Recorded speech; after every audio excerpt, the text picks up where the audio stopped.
Aston Martin. Think so. So, um, slightly one-sided last season, Amar. So, Fernando Alonso finished fourth, and had some big ups. There were some big high points for him last season, weren't there? Lance Stroll finished 10th, and the qualifying head-to-head, Alonso 17, Stroll 4. We're going for a Stroll win on this one. Oh man, it's hard. Maybe one or two out of the 24 races. But I can't. You can't. Well, first of all, you have Fernando Alonso on one end and Lance Stroll. This is a mystifying driver pairing, right? Because on the one hand, you have arguably the most talented Formula One driver in his generation, maybe even in this generation. You could put Max up against him and see how that works. But yeah, exactly. That's maybe one. Let's bookmark that for another time. That'll be But fun. on the other hand, you have in Stroll someone that we don't doesn't feel like we know a lot about. Like, I mean, there has been some coverage about him. I learned a lot more about him last year with after he had his hand or wrist injury.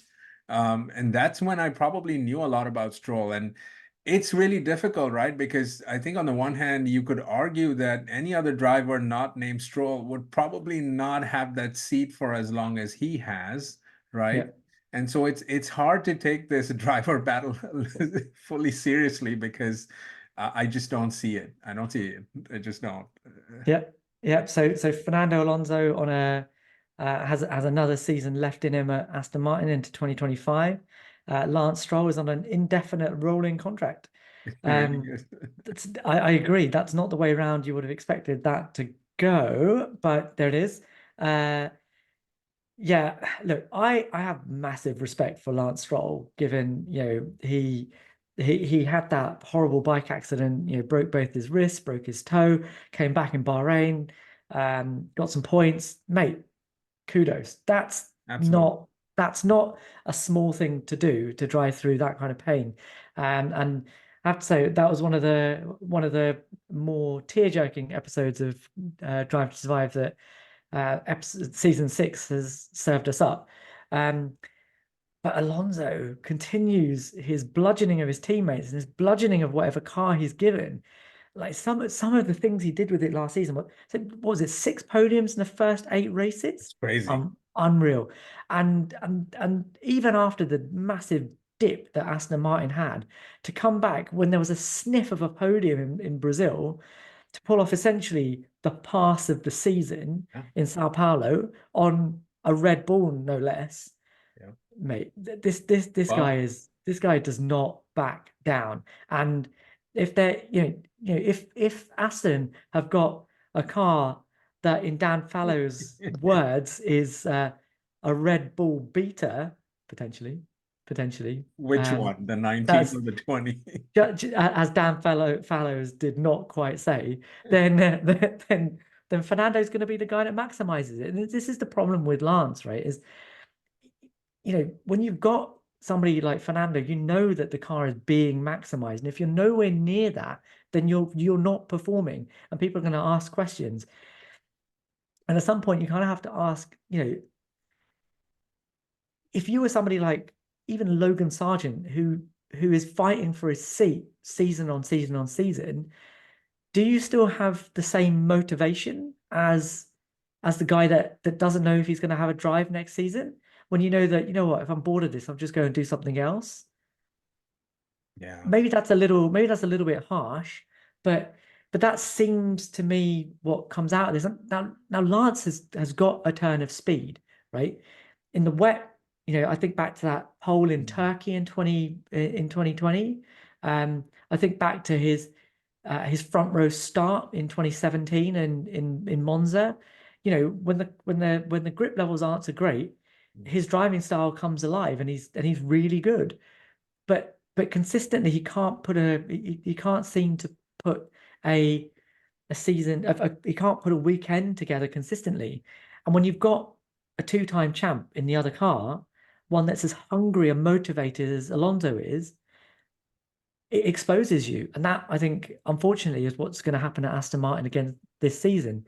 And I think Fernando is going to walk all over it, and ultimately is going to say, you know, I'm sort of happy here, but if there's somewhere else I can go, I'm going to go there. That's the only thing that's going to save Lance Stroll in terms of further embarrassment over the course of the next few seasons. I think Fernando may well just say, there's a better opportunity somewhere else, I'll take it. Either that or he decides to quit, right? As he said, he's not even sure if he's going to come back next year. And in a Well, weird way, it feels like Aston Martin is the last step before retirement, if he does in fact retire like Seb did. I think the fascination this year is what does Alonso do, right? With that seat, with that car. You mentioned everything that they did in the first few races. I think back to Monaco, right? Like they were just this close from putting it on pole, and then that might have been the win right there. I mean, that it was just that close, and I think for about what is it, 2/3 of that qualifying lap, Alonso had it, and then Max sort of pipped him there, but. Yeah, I cannot see. I mean, I sort of wonder with Lance Stroll too, right? Whether he is really motivated to do this or not. It's an interesting study and sort of the psychology of a driver that, has to deal with this. It cannot be easy. I mean, this is it. But I think, and I thought after he broke his wrist, the way he came back, this guy's on it. He's going to show what he's got. I think he just didn't. Like when his wrists were better, Fernando was still just Yeah, flattening him. So yeah. yeah, I think unfortunately this is, well, fortunately, however you see it, this is only going to go one way. And I think our conclusion, I guess, is Fernando is going to come out on top. What a shocker. In what a shocker. Alpine up Ah! next. Oh! The one we've been looking forward to, Ammar. The team that are currently looking like they're going to bring up the back of the grid. How is that possible for a works team? Anyway, their drivers must be absolutely banging their heads against the wall right now. But here we are, all French team, all French driver lineup. Pierre Gasly finished 11th in the championship in his first season with Alpine last year. Esteban Ocon finished 12th. And the qualifying head-to-head was 14-8 in Ooh. Gasly's favor. Ouch. I think this is a puzzling one. I have no idea how to sort of break this down. I think there was so much promise with Gasly coming into Alpine last year, two French drivers, effectively a French team, even though based in the UK.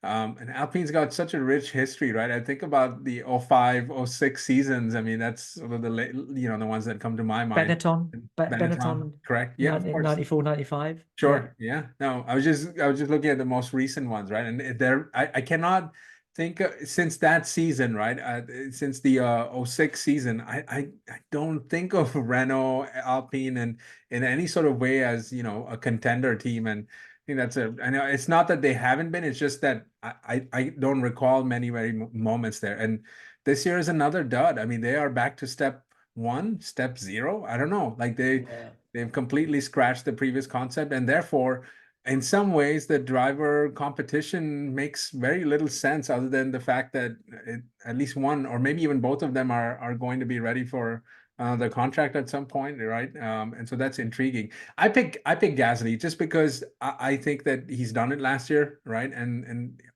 he's great. Yeah. Yeah. It's going to be hard for either of these two drivers to shine, which, if they're looking for a way out, doesn't really help them very much. If they're at the back of the grid, I don't think anyone's really going to notice them.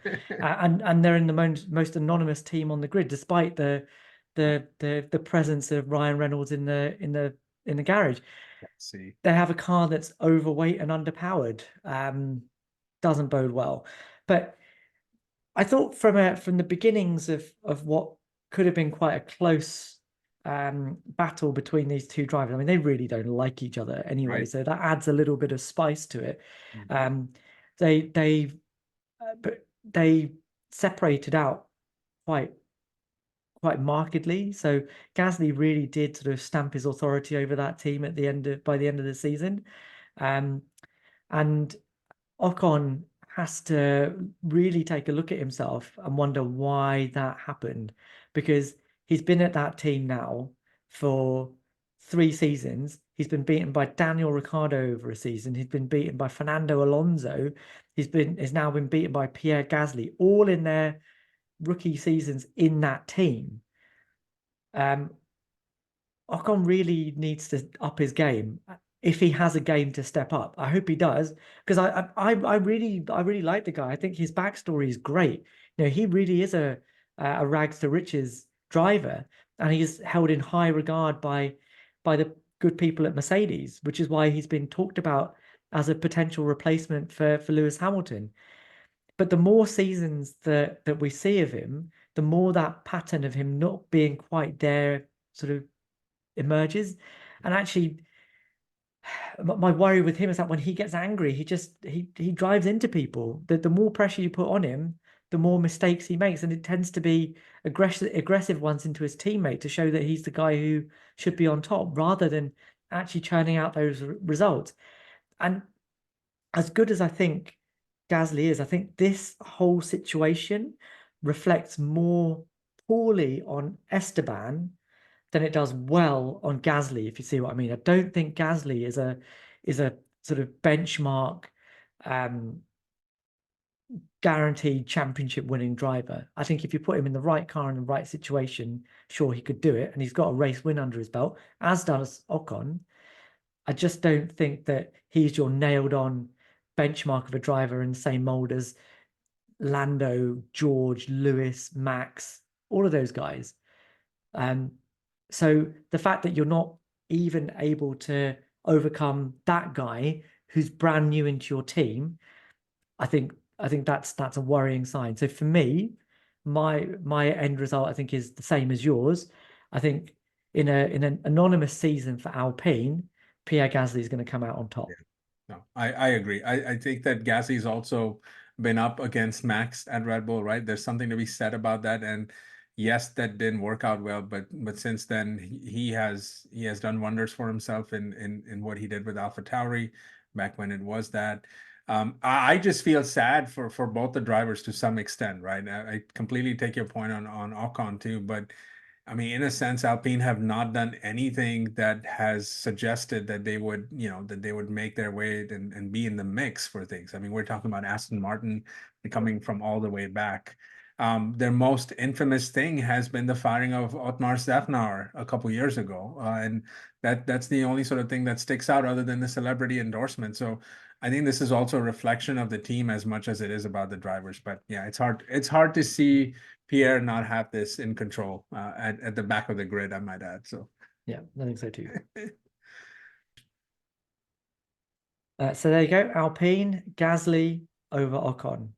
Let's see how we get on at the end of the season.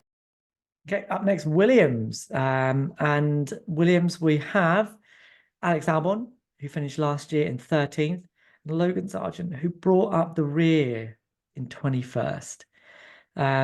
Qualifying head to head, 18-3 in Albon's favour. oh, Oof. I think this one's going to be a walkover. What do you think, Amar? yeah, it's hard. I mean, my only big hope for Logan Sargent is he's able to retain his seat for next year, right? I mean, that would be a win for him in whatever way he can. And I don't see him beating Albon, but what I want to see from him is consistent performances, finishes, being thereabouts. It also seems like this will be a tough year for Williams in general too. I mean, I don't know that they have the capability of getting into the top 10, even in qualifying, even with Alex Albon being as great as he has. So for Logan, it would be an even bigger stretch. But much like what we talked about with Piastri, right? What I would hope to see from Sargent is getting over some of those mistakes, those rookie mistakes that, pushing the car at times where it shouldn't be pushed, putting it in the wall, those kind of things. Hopefully he's had the chance to correct it. Testing didn't seem very good for him. Maybe not in general for Williams. So I don't know what to hope for, but if I have to pick one, I mean, this is a no-brainer. Albon's going to get it. Yeah. Yeah, I agree with you. I think Alex is the guy there. That he's the guy that the team wants to build around. I think they're doing a good job of that. Logan, he had a bit of a chastening first season in F1. But you have to contrast him with the other rookies last season, and Piastri didn't make those kind of mistakes, man. Like I know. it, Yeah. it wasn't the same kind of driver. You can see that there's a big caliber difference. Um, and it's not like Oscar started off with an easy car. So I think Logan's probably gonna struggle again against Alex Albon this season. Um, we'll see. James Vowles at the end of last season said that he waited until the last minute to announce Logan Sargent because he wanted to look through all the data, make sure he made the right decision, and he saw enough there to think that Logan has the potential to do something. Let's see if he has that potential. But I think ultimately this is going to be Alex's season again.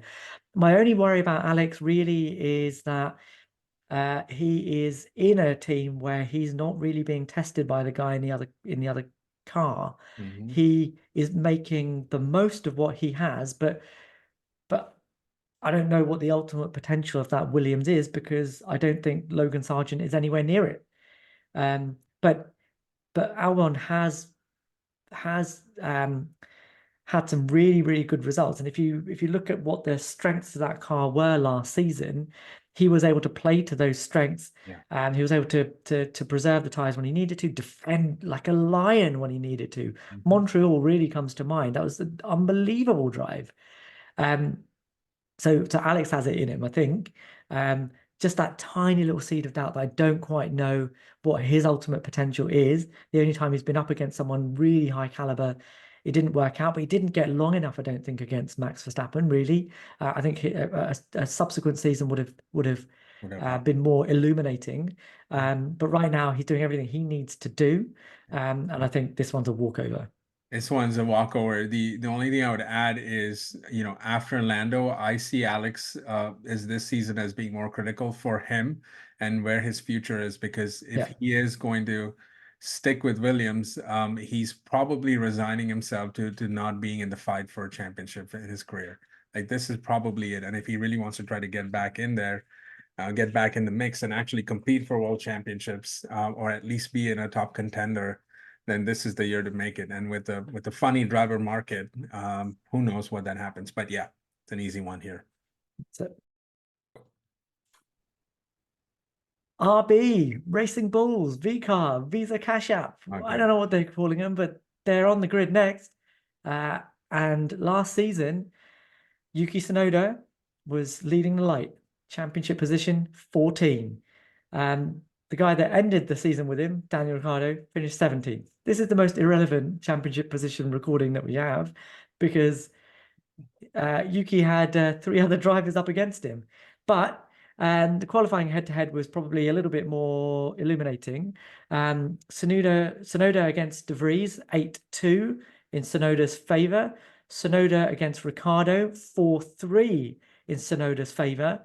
And Sonoda against Lawson, 3-2 in Sonoda's favor. But we do need to throw in the fact that in Mexico, Sonoda did have an engine penalty. So one of those that he got against Daniel Ricciardo is asterisked.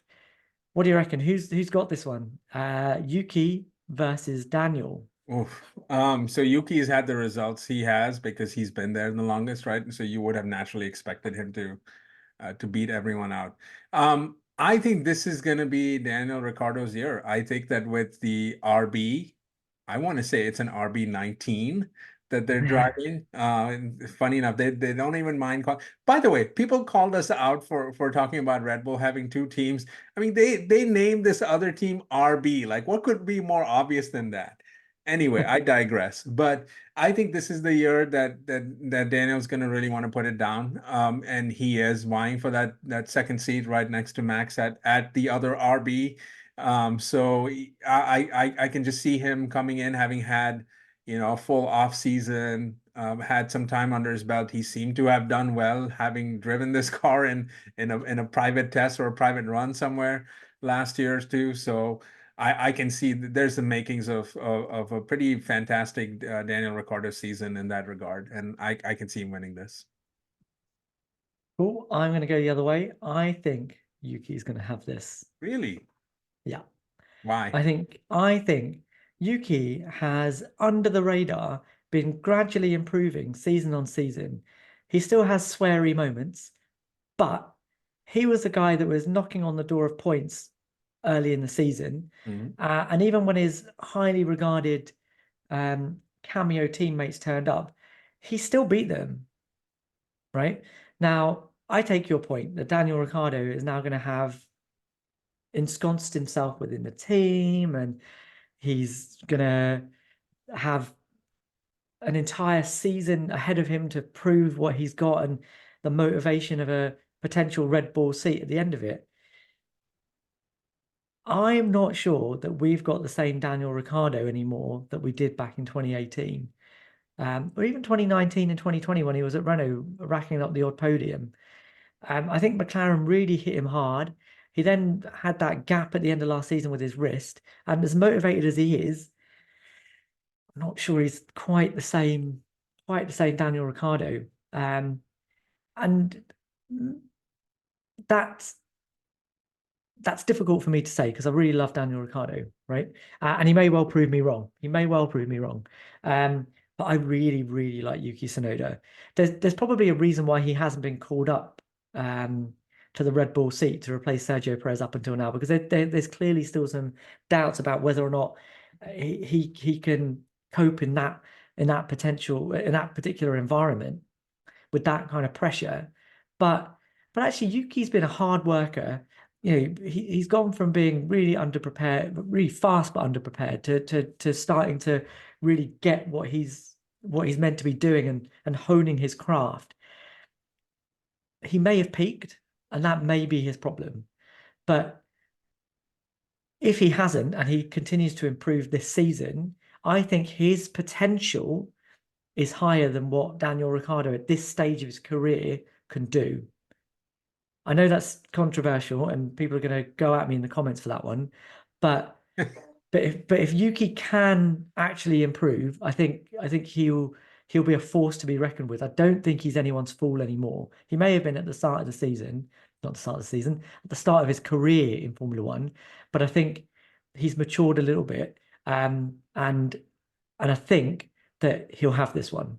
Do you think he has a shot at the Red Bull seat?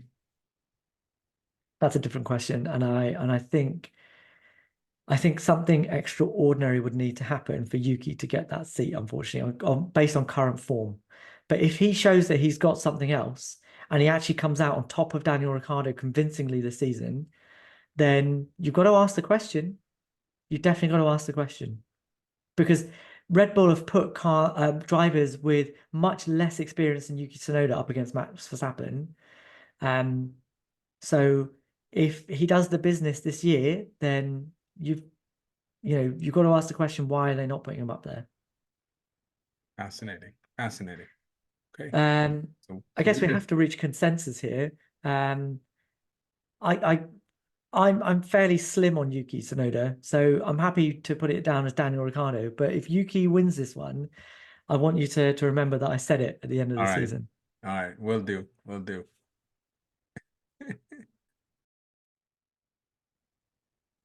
The team we've all been waiting for. Steak, kick, Sauber, Woo! F1.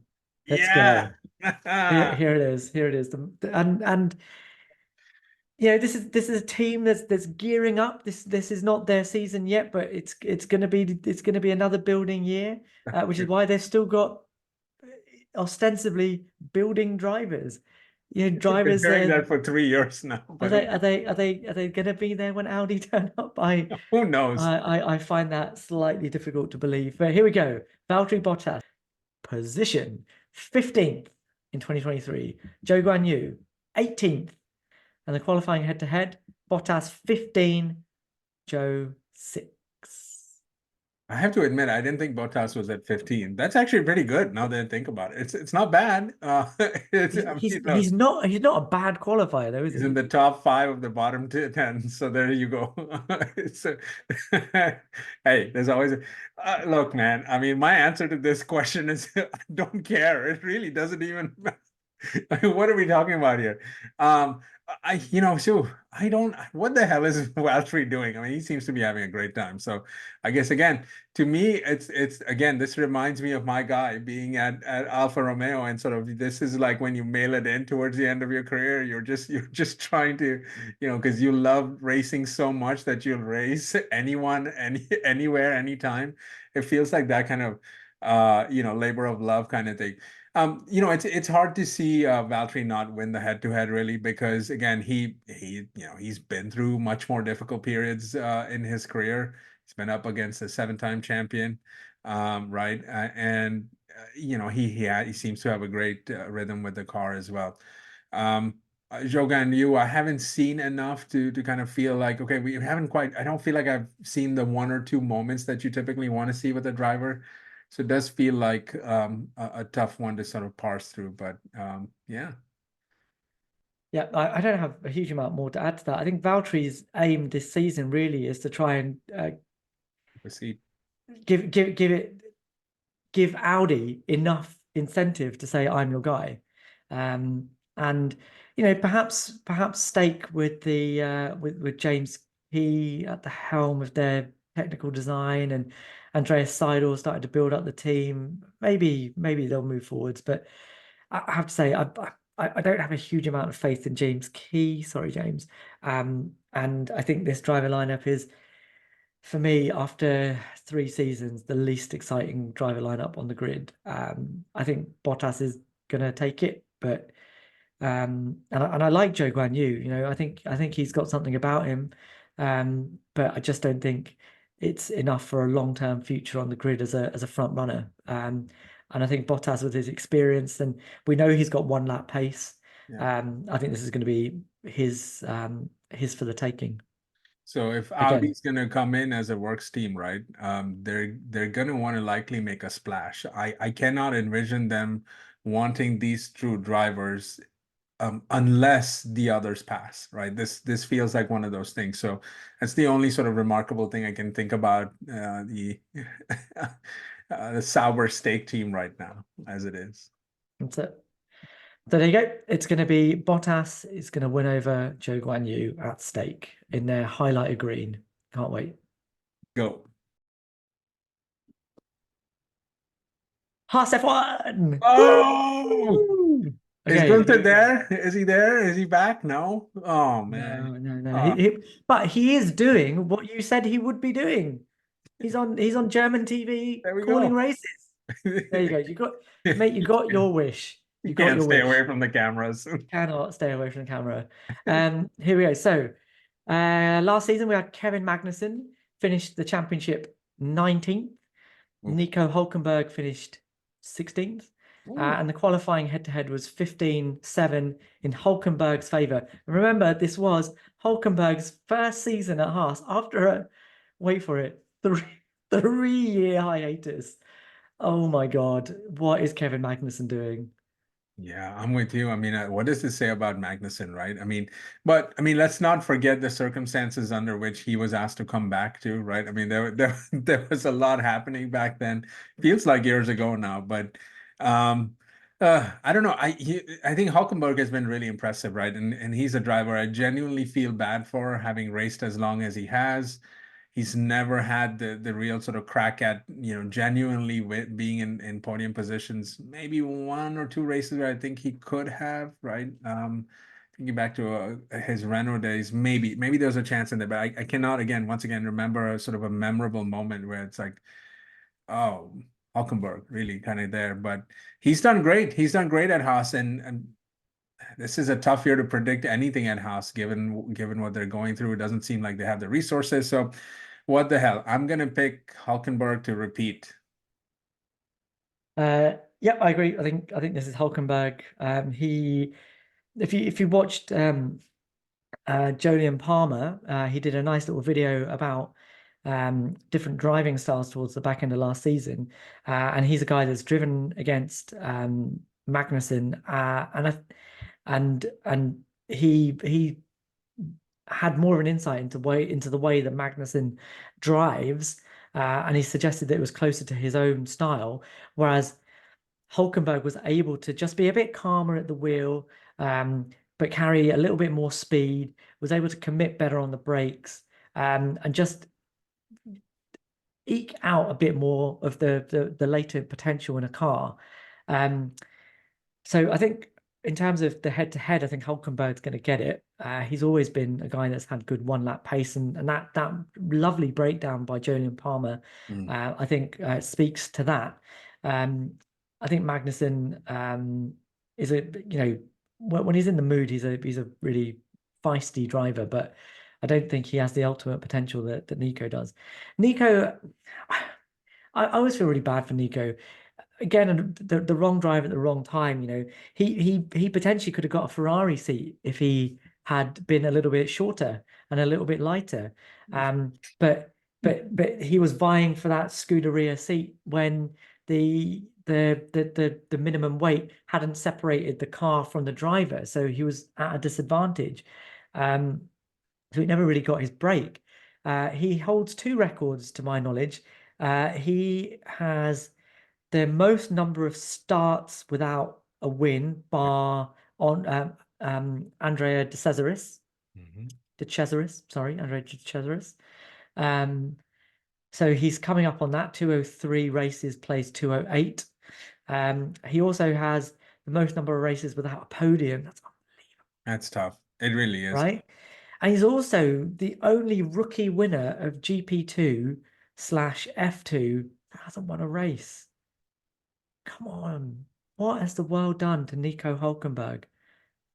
I feel really bad for him, Ammar. He I should don't be want to called end. up to Mercedes for just for 1 year, just to give him a chance. Like we should just Yeah, yeah. I mean, yeah. I don't want to end this on a downer, but I feel like that was always going to happen with Haas. Sorry, guys. But Yeah, it's sorry. ending on an even more of a downer because although Hulkenberg, and this will be our I mean, conclusion, Hulkenberg is going to win this head to head. it's gonna be 19th. It's going to be bittersweet, my friend. I feel bad for him really, but yeah, I hate to kind of think of it that way, but yeah, there you have it. Hulkenberg.